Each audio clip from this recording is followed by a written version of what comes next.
Hello everyone and welcome back to another video from Apps Academy.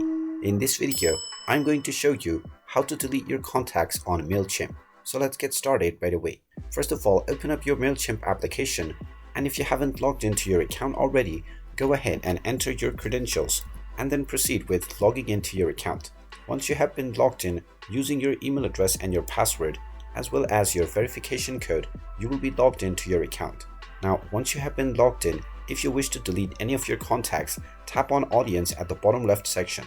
You will now find your number of contacts as well as subscribers. Go ahead and tap on this and you will be shown all of your contacts that you have. Tap on any contact that you wish to delete, and now you will see the delete option if you scroll all the way down. Go ahead and tap on delete and you will be asked whether you are sure that you want to delete.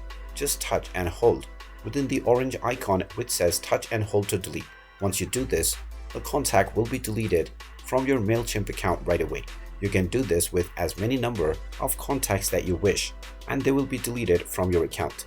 And there you have it. That is how easy it is to delete your contacts on Mailchimp. If you find this video helpful, make sure you hit that like button and subscribe to our channel if you haven't done so already. Also ring that notification bell to never miss another update from us. Thank you for watching, and I will see you again in the next video.